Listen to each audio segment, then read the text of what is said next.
Good morning everyone, welcome to civil services study. 6 फरवरी 2021 है आज और लगाते हैं यूपी पीसीएस का टेस्ट नंबर 131। तो चलिए स्टार्ट करते हैं। तो क्वेश्चन नंबर 1 है, हठ योग से रिलेटेड बताइए इनमें से कौन सा स्टेटमेंट करेक्ट है। दो में से हठ योग नरमपंथियों द्वारा अपनाया जाता है और हठ योग क्रिया को सूफी संतों ने भी अपनाया था क्या। हठ योग नामपंथियों द्वारा अपनाया जाता है और हठ योग क्रिया को सूफी संतों ने भी अपनाया था क्या। बिल्कुल अपनाया था, करेक्ट है दोनों के दोनों स्टेटमेंट। तो देखिए, नाथ संप्रदाय के संस्थापक माने जाने वाले गुरु मत्स्येंद्र नाथ ने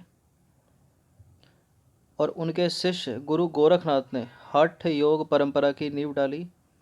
सत्तारी सिलसिले के सूफी संत मोहम्मद गौस ने भी फारसी पुस्तक बहर अल हयात में हठ योग संबंधी क्रियाओं का चित्रण किया है। ठीक है, नाथ संप्रदाय के संस्थापक गुरु मत्स्येंद्र नाथ और उनके शिष्य गोरखनाथ, ये नाम याद रखना दोनों। क्वेश्चन नंबर 2 है, निम्नलिखित युद्धों को कालानुक्रम व्यवस्थित करना और नीचे दिए गए कूट की सहायता से सही उत्तर का चयन करना है। सरनाल का युद्ध, बिलग्राम का युद्ध, धर्मत का युद्ध और जजाऊ का युद्ध। सबसे पहले ही घटना इनमें से कौन सी है। देखिए, याद कीजिए तब 1500 की बात, शेरशाह सूरी को याद कीजिए। ठीक है, तो दो सबसे पहले आने चाहिए, बिलग्राम का युद्ध। अब दो ऑप्शन में है, ठीक है, तो दो कट जाएंगे, इन दोनों में से एक आंसर होगा। तो बिलग्राम सबसे पहले होगा और बिलग्राम के बाद होगा सरनाल का युद्ध। ठीक है, तो बिलग्राम का युद्ध हुआ था शेरशाह सूरी और हुमायूं के बीच 1540 में। सरनाल का युद्ध हुआ था 1572 में अकबर और इब्राहिम मिर्जा के बीच। धर्मत का युद्ध 1658 में औरंगजेब और दारा शिकोह के बीच। और जजाऊ का युद्ध हुआ था 1707 में बहादुर शाह प्रथम और मोहम्मद आजम के बीच। बिलग्राम तो वैसे भी इम्पोर्टेंट है, 1540 आपको डेट याद रखनी है। शेरशाह सूरी और हुमायूं। नेटिव मैरिज एक्ट निम्नलिखित में से किस वर्ष पारित किया गया था। केशव चंद्र सेन का नाम याद आया और 1872 है इसकी सन। तो केशव चंद्र सेन के प्रयासों से 1872 में नेटिव मैरिज एक्ट पारित हुआ, याद रखिएगा। निम्नलिखित में से कौन सा सही सुमेलित नहीं है। दाम तांबे की मुद्रा, देसाई राजस्व अधिकारी, दीवान प्रांतीय राजस्व का प्रमुख, जरीब एक प्रकार का कर।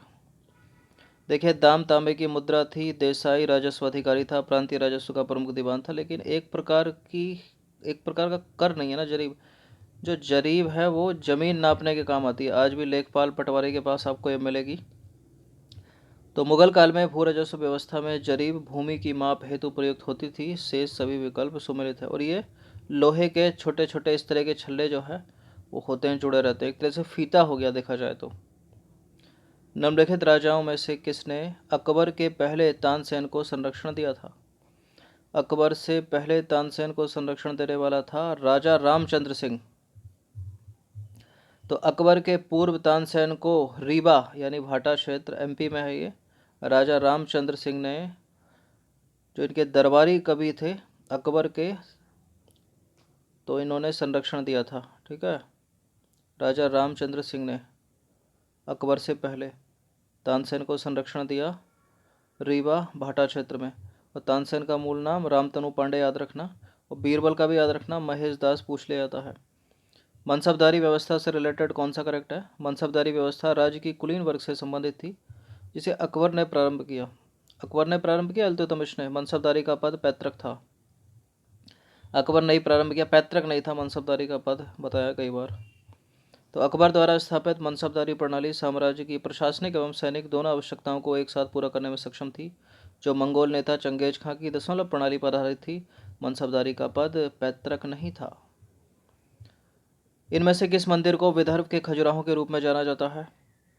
विदर्भ के खजुराहों के रूप में जाना जाता है मार्कंडेश्वर का मंदिर, ऑप्शन नंबर ए। तो मार्कंडेश्वर मंदिर को विदर्भ के खजुराहों के रूप में जाना जाता है। यह महाराष्ट्र के गढ़चौली जिले में बेनगंगा नदी के तट पर अवस्थित है और ये उस समय क्षतिग्रस्त हो गए थे और आज भी इनका संरक्षण जो है किया जा रहा है। क्वेश्चन नंबर 8 पर आ जाइए। आईएनए के अधिकारियों पर मुकदमा कहाँ चलाया गया था। तो फोर्ट वो कोई ग्वालियर फोर्ट नहीं था, अजमेर फोर्ट नहीं था, आगरा फोर्ट भी नहीं था, ये रेड फोर्ट दिल्ली था, लाल किला दिल्ली।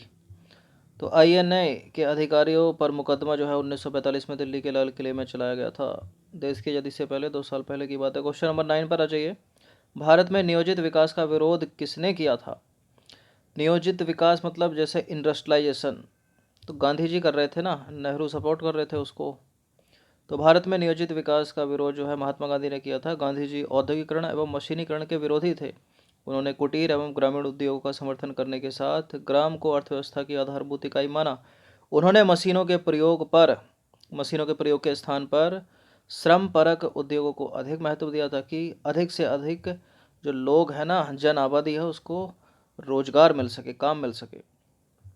राष्ट्रीय पंचांग से रिलेटेड बताइए कौन सा करेक्ट है? भारतीय राष्ट्रीय पंचांग विक्रम संवत पर आधारित है और राष्ट्रीय पंचांग को जनवरी 26 1950 से अपनाया गया है। देखिए, राष्ट्रीय पंचांग तो शक संवत पर आधारित है ना, तो गलत है पहला स्टेटमेंट, और शक संवत 1950 का थोड़ी है। दोनों के दोनों इनकरेक्ट हैं, डी है इसका आंसर 1957। तो भारतीय राष्ट्रीय पंचांग विक्रम संवत पर नहीं बल्कि शक संवत पर आधारित है, शक संवत पर आधारित है, जिसका पहला महीना होता है चैत्र का, ये याद रखना।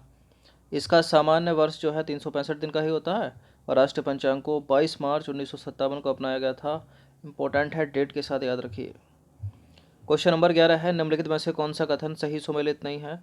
भारतीय जल सेना अधिनियम 1927, सबीना विज्ञान आंदोलन 1930, द्वितीय गोलमेज सम्मेलन 1931 और सांप्रदायिक निर्णय 1932। देखिए, 3 गोलमेज सम्मेलन हुए हैं, 1930 में, 1931 में और 1932 में। ठीक है, अब तीसरे को 33 में समझ लेना, तो 30, 31, 32 तरह इन तीनों गोलमेज सम्मेलन में भाग लेने वाले व्यक्ति का नाम पूछ लेते हैं। भीमराव अम्बेडकर है। वो केवल दूसरे गोलमेज सम्मेलन में कांग्रेस ने भाग लिया था, वो भी कांग्रेस के प्रतिनिधि कौन गए थे? महात्मा गांधी गए थे, यानी 1931 वाले में उन्होंने भाग लिया। सांप्रदायिक निर्णय की घटना 1932 की है, बहुत पूछते हैं इसको। तो सांप्रदायिक निर्णय का वर्ष जो है 1932 है, बाकी सारे के सारे करेक्ट हैं। क्वेश्चन नंबर 12 पर आ जाइए। असैनिक प्रशासन 1905 के संदर्भ में निम्नलिखित में से कौन सा सही है? पहला स्टेटमेंट है, लॉर्ड कर्जन ने प्रांतीय सीमाओं को पुनर्गठित करने का निर्णय लिया। पूर्वी बंगाल और असम नामक एक नया प्रांत बनाया गया। लॉर्ड कर्जन है या डलहौजी है? लॉर्ड कर्जन ने प्रांतीय सीमाओं को पुनर्गठित करने का निर्णय लिया, करेक्ट है। और पूर्वी बंगाल और असम नामक एक नया प्रांत बनाया गया, तो दोनों के दोनों करेक्ट हो गए। इसका आंसर हो जाएगा option number B. Question number 13 पर आ जाइए। 13वां प्रश्न है, निम्नलिखित में से कौन सी संस्था विदेशी व्यापार से संबंधित थी? विदेशी व्यापार से संबंधित थी इनमें नाना देशी। तो नाना देशी व्यापारियों का एक बड़ा समूह था जो कि विदेशी व्यापार से संबंधित था। इसका उल्लेख जो है होयसल साम्राज्य के समय मिलता है। क्वेश्चन नंबर 14 पर आ जाइए। पुष्यमित्र शुंग द्वारा 2 अश्वमेध यज्ञ किए जाने के बारे में जानकारी निम्नलिखित में से किस लेख या अभिलेख से मिलती है? सारनाथ लेख, बेसनगर लेख, अयोध्या लेख, हाथी गुफा लेख। हाथी गुफा नहीं है, बेसनगर लेख नहीं है, सारनाथ नहीं है, अयोध्या लेख से मिलती है, ऑप्शन नंबर सी। तो अयोध्या अभिलेख से पुष्यमित्र शुंग द्वारा 2 अश्वमेध किए जाने की जानकारी मिलती है। शुंग वंश की स्थापना हुई थी 185 ईसा पूर्व में। मौर्य सेनापति पुष्यमित्र शुंग ने की थी अंतिम मौर्य शासक बृहदस्त की हत्या करके। ठीक है। क्वेश्चन नंबर 15 अंतिम प्रश्न है ये। मध्यकालीन भारत के ऐतिहासिक स्रोतों में चकला शब्द का प्रयोग हुआ है। यह परगने का समानार्थी था, सरकार का समानार्थी था, या सूबा और परगने के बीच की क्षेत्र इकाई था लेकिन सरकार के समानार्थी नहीं था। तो चकला जो है सूबा और परगने के बीच की क्षेत्र इकाई था लेकिन सरकार के समानार्थी नहीं था। मध्यकालीन भारत के ऐतिहासिक स्रोतों में चकला शब्द का प्रयोग हुआ है। यह सूबा और परगना के बीच की क्षेत्र इकाई थी लेकिन सरकार के समानार्थी नहीं थी। तो 15 प्रश्न थे। इस टेस्ट सीरीज़ की प्लेलिस्ट बना रखी है, वहाँ पर आप टेस्ट नंबर 1 से लेकर 131 तक पहुँच सकते हो। डिस्क्रिप्शन में उसका लिंक है। इसके साथ ही यूपीएससी सिविल सेवा की टेस्ट सीरीज चलाई जा रही है, उसका भी लाभ उठाते रहिए। डिस्क्रिप्शन बॉक्स में उसका लिंक मिल जाएगा। 13 जून का एग्ज़ाम है यूपी पीसीएस का, फॉर्म भरने स्टार्ट हो गया, आप फॉर्म भर सकते हो। केवल एक ही बार मॉडिफिकेशन है, इसने गलती से भी गलती मत करना, एक गलती माफ़ है बस। बाकी 27 जून को 15 दिन बाद जो है एग्ज़ाम है यूपीएससी सिविल सेवा की प्रारंभिक परीक्षा का। तो प्रारंभिक परीक्षा क्लियर होगी तब मुख्य परीक्षा के लिए आप अपीयर हो सकते हो। चलिए